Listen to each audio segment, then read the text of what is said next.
दीवाना hello friend, अस्सलाम वालेकुम। चेतन दास feel जो सलाम सभिनी सिंधवासिन ताईं। त दोस्तों, जीअं तव्हांखे ख़बर आहे त मां हर आचर ते तव्हांजी ख़िदमत में कंहिं नए गेस्ट सां तव्हां सां गॾु मौजूदु हूंदो आहियां। ऐं मुंहिंजे सेशन करण जो जेको मेन जेका मक़सदु हूंदो आहे उहो असांजी सिंध जे तइलीमी निज़ाम खे बहितर बनाइण। त अहिड़े हवाले सां अॼु असां सां जेके लाइव ते जेके मौजूदु आहिनि, जेके तव्हां सां गॾु आहिनि, जेके तव्हांजे साम्हूं आहिनि, उहे आहिनि सर मैक्स मेमन साहिब, जेके बेसिकली सिंधी आहिनि ऐं हींअर असांखे कैनेडा खां जॉइन कयो आहे। त सभ खां पहिरीं असां शुक्रगुज़ार आहियूं सर मैक्स मेमन साहिब जा, जिन्हनि असांखे पंहिंजो टाइम ॾिनो। त सर, सभ खां पहिरीं असांखे तव्हां पंहिंजे सभ खां पहिरीं तव्हां असांखे पंहिंजो नंढिड़ो इंट्रोडक्शन कराए वठो, त जीअं दोस्तनि खे तव्हांजे हवाले सां ख़बर पई सघे। ठीकु आहे चेतन, सभ खां पहिरीं ॻाल्हि त न मां सर आहियां न ई मां साहब आहियां, मां बसि हिकिड़ो अदना मिक्स मेमण आहियां। ऐं अदना मिक्स मेमण सिविल इंजीनियर आहियां। मेरान यूनिवर्सिटी जामशोरे मां ग्रेजुएशन कई। पोइ 2 साल खनि मां सिंध में प्राइवेट कंपनी में सिविल इंजीनियर जी जॉब कई। पोइ मां अॻे कैनेडा जी मां इमिग्रेशन अप्लाई कई त पोइ कैनेडा अची वियुमि। वरी मां हितां वरी मास्टर्स कई सिविल इंजीनियरिंग में। ऐं पोइ बसि हुन खां पोइ वरी रोज़ी रोज़गार खे सिविल इंजीनियरिंग जे लॻी वियासीं। ऐं तॾहिं खां बसि हिते नौकिरी कयूं बि था। हला लॻी पई आहे ज़िंदगीअ जी। तव्हांजी वीडियो शायदि अञा ओनली फ्रेंड्स लॻी पई अथव, जी प्राइवेसी। अच्छा साईं, पोइ हिनखे ॾिसूं था, थोरो सेटिंग कयूं था।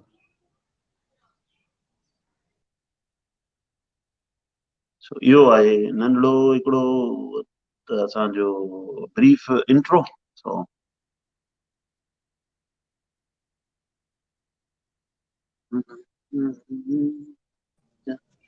हाँ सर, इहो सेटिंग अॻिते हली पोइ थींदी, पर सेशन खे तव्हां स्टार्ट कयूं था पाण। अॻिते हली ठीकु पोइ आहे, सेटिंग करे वठूं न। बिल्कुलु सही आहे, जीअं तव्हांजी दिलि। अच्छा सर, सभ खां पहिरीं जेका सर तव्हां सर असांखे सर सर सर न आहियां, सुणा मिक्स। ठीकु आहे सर, उहे सर हूंदा आहिनि वॾा माण्हू, जेके असां वॾा माण्हू न आहियूं, मिसकीन ग़रीब तो जहिड़ा। जीअं तूं आहे तीअं मां बि तूं ई आहियां। मां बि अच्छा, भील सही आहे, सही आहियां, मिक्स भील। आहे। माशाल्लाह साईं, मोहबतूं तव्हांजूं। पहिरीं साईं, तव्हां असांखे इहा ॿुधाइजो त तव्हां अॼु माशाल्लाह कैनेडा में हिकिड़ी सुठी जॉब करे रहिया आहियो। त तव्हां इहो मक़ाम कीअं हासिलु कयो, असांजे दोस्तनि खे इहो थोरो ॿुधाए वठोसि।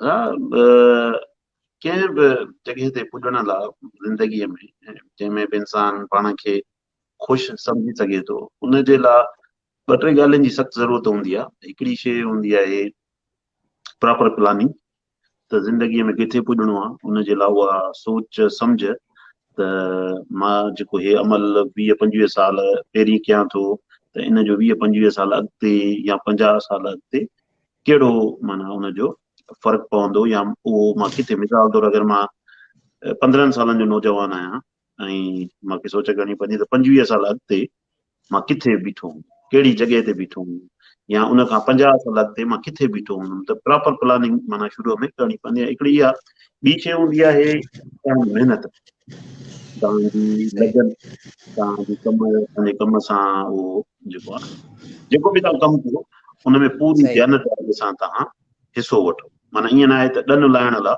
उहो कमु न कयो, ॾनु बिल्कुलु न लाहियो, उन में महिनत कयो दिलि लॻाए, त पोइ उन महिनत जो फल हमेशह मिलंदो आहे। असां छा कंदा आहियूं, जो न असां प्रॉपर प्लानिंग कंदा आहियूं, न ई वरी उहा महिनत कंदा आहियूं, पोइ कमु न थींदो आहे असांजी ज़िंदगीअ में, पोइ असां मायूस थींदा आहियूं। ऐं पोइ वरी असां चवंदा आहियूं क़िस्मत ख़राबु हुई, इन करे असांजो कमु न थियो। या क़िस्मत विस्मत मुंहिंजे ख़्याल में त का शइ थींदी कान्हे का, सॼी शइ हूंदी आहे प्रॉपर प्लानिंग जी ऐं महिनत जी। तव्हां उहा कयो, केर बि करे उहो किथे बि पुॼी सघे। अच्छा, ज़बरदस्त। त साईं, असांजा जेके सिंधी नौजवान, जेका सिंधी तबिको आहे, माना उन्हनि खे तव्हां थोरो एनकरेजमेंट जे हवाले सां, मोटिवेशन जे हवाले सां ॿुधाइजो त असांजा सिंधी परॾेह में जेके मुख़्तलिफ़ जॉब्स जे हवाले सां कीअं कोशिशूं करे सघनि था, या उन्हनि खे छा करणु खपे त असांजो सिंधी तबिको, असां जहिड़ा जेके नौजवान आहिनि, उहे अॻिते अची सघनि। माना असांजे लाइ तव्हांजो छा पैगाम आहे? अॼुकल्ह शायदि शुरूअ में, अॼु खां 30-35 साल पहिरीं ॿाहिरि निकिरणु शायदि ॾुखियो हुजे, पर हाणे त मुंहिंजे ख्याल में 20-22 सालनि खां त कमु सवलो लॻो पियो आहे, ऐं ॾींहं ब ॾींहं कमु सवलो थींदो थो वञे पियो।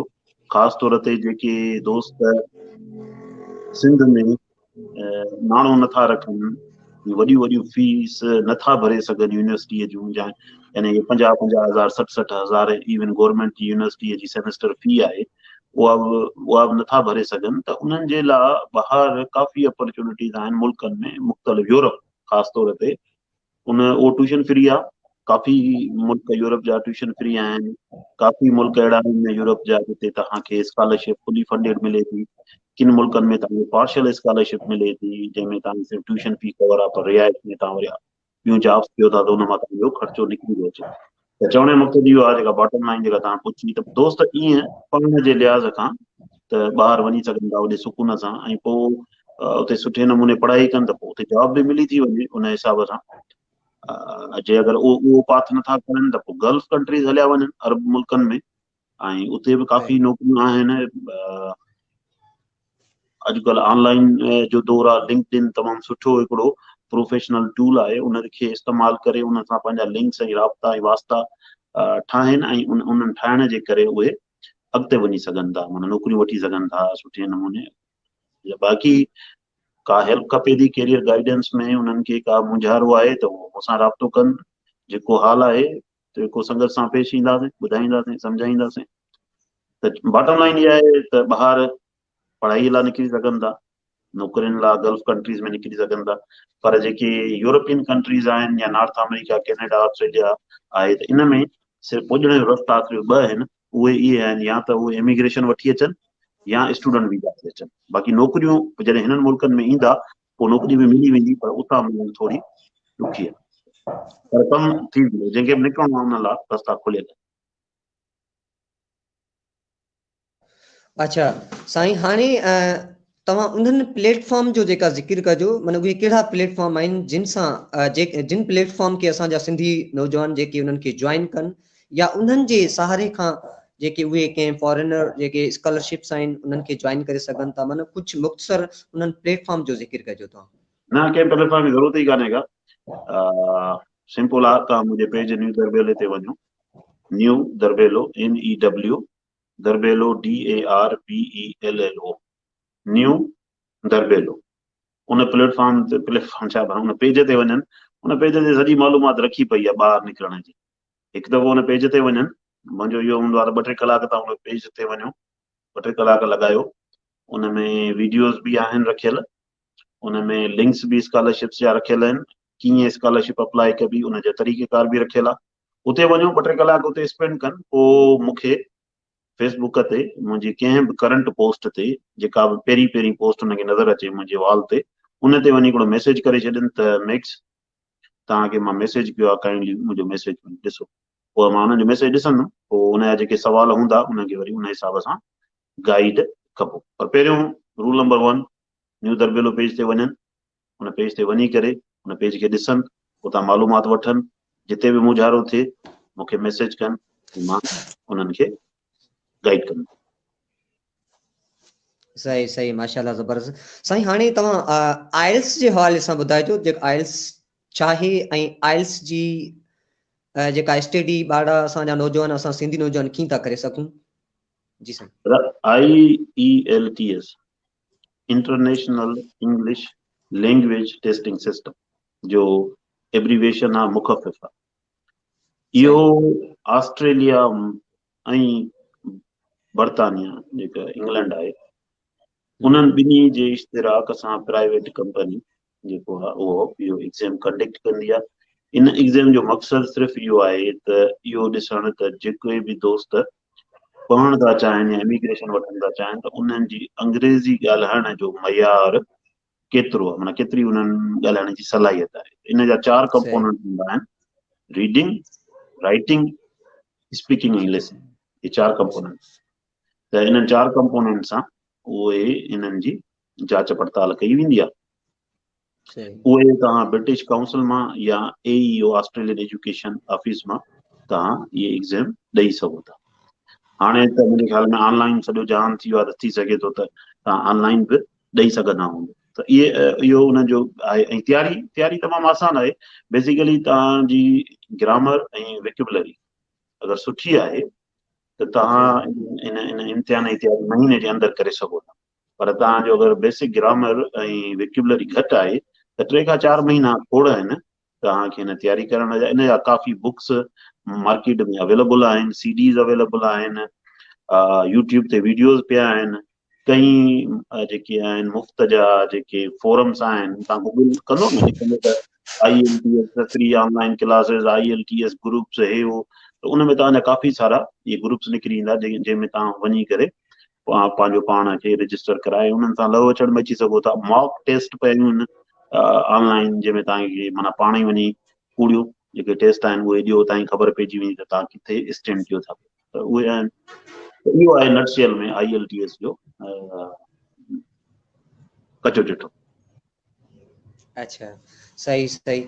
साईं, माना इंग्लिश में जेका आइल्स जा जेका एग्ज़ाम मूं त कोन ॾिनो आहे, पर मुंहिंजी ख़्वाहिश आहे त अहिड़े हवाले सां काफ़ी जेके असांजा नौजवान आहिनि उन्हनि जी बि ख़्वाहिश हूंदी ऐं थियण बि घुरिजे त पहिरीं पहिरीं जेके माना मुश्किलातूं जेकी साम्हूं ईंदियूं आहिनि जेके आइल्स में या जॾहिं आइल्स जे एग्ज़ाम में जॾहिं माण्हू वेंदो आहे त माना उहे कहिड़ियूं मुश्किलातूं हूंदियूं आहिनि ऐं उन्हनि खे माना फेस करणु केतिरो ईज़ी हूंदो आहे, त इहो थोरो ज़िक्र करे वठिजोसि। मुश्किलात काई मुश्किलात कान्हे, कोई मुश्किलात कान ईंदी आहे अगरि तव्हां प्रॉपर स्टडी करे वेंदो न। हाणे ॾिसो हुते वेही तव्हां बॉक्सिंग जो मुक़ाबिलो त कराईंदा कोन, न ई तव्हांखां रेसलिंग सही। कराईंदा, न ई तव्हांखां मल में उहो अखाड़ो आज में फतकाए फतकाए तव्हांखे किराईंदा। सिंपल टेस्ट हूंदियूं आहिनि, रिटन टेस्ट हूंदी जंहिंमें तव्हांखे को एसे लिखणो पवंदो, को बि तव्हांखे टॉपिक ॾेई छॾींदा, उन ते वेही तव्हांखे लिखणो पवंदो। रीडिंग जी टेस्ट हूंदी आहे जंहिंमें पैराग्राफ ईंदो, रीड कंदो, उन ई पैराग्राफ जे हेठां मल्टीपल क्वेश्चन हूंदा उन ई पैराग्राफ जे बारे में।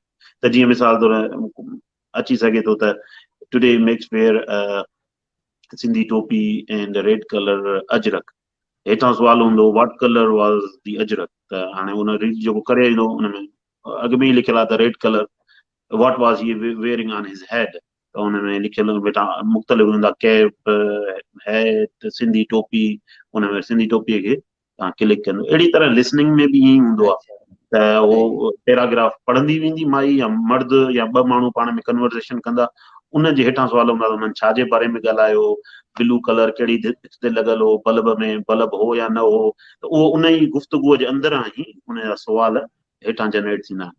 उन खां पोइ वरी ॿियो हूंदो आहे स्पीकिंग जो। उन में छा हूंदो आहे त नेटिव स्पीकर जेको आहे एग्ज़ामिनर तव्हांजे साम्हूं वेठो हूंदो आहे, उन खां पोइ हाल वाल कंदो, चेतन जा ॾे हाल वाल, चेतन ख़ुशि आहे, कहिड़े ॻोठ खां आहे, पोइ तव्हां हुन ॿुधाईंदव चेतन त जेको आहे राति जो भील आहे, रहंदो थर में आहे ऐं ॻाढ़ी टोपी पाए घुमंदो। अच्छा, वाह वाह वाह वाह, भला प्रोग्राम कहिड़ा कंदो आहे? साईं अॼुकल्ह ऑनलाइन प्रोग्राम, पर इहो आहे को हाणे सिंपल एग्ज़ाम आहे। पोइ ईअं चइजे जेको मैथमेटिक्स जो को इम्तिहान आहे, साइंस जा के फार्मूला हल करणा आहिनि, त अहिड़ी का बि ॻाल्हि न आहे, इट्स वेरी ईज़ी। सही। अच्छा, टाइम तव्हां वटि अलाए केतिरो हूंदो ऐं क्वेश्चन जो त असां वटि जेका असां वटि राति जा 9:22 थिया आहिनि, सो तव्हां मुंहिंजे टाइम जो उहो न कयो। तव्हां वटि अगरि को क्वेश्चन आहे त बिल्कुलु तव्हां पुछी सघो था। ओके, त साईं आख़िर में जेका तव्हां असांजे सिंधी नौजवाननि खे कहिड़ो पैगाम ॾींदो? अदा पैगाम सिर्फ़ु इहो आहे त महिनत कयो, महिनत खां सवाइ शॉर्टकट कोई कान्हे को। दोस्त असां शॉर्टकट जे पोयां हूंदा आहिनि, शॉर्टकट मिले, there is no shortcut in life, ठीकु आहे न। There is always one thing, उहा इहा आहे त महिनत कयो, पाण खे डेडिकेट कयो पंहिंजे मुस्तक़बिल। छो जो ॾिसो न, हिन दुनिया जी वॾे में वॾी जेका हक़ीक़त आहे उहा कहिड़ी आहे? तव्हां खां पुछां, सुवाल तव्हां खां, तव्हां ॿुधायो दुनिया में वॾे में वॾी हक़ीक़त छा आहे? हक़ीक़त त दुनिया में जेका मुंहिंजे ख़्याल सां जेका हाणे तव्हांजे सुवाल में ऐं शायदि न सम्झुसि, पर जेका मस्ट जेका ॻाल्हि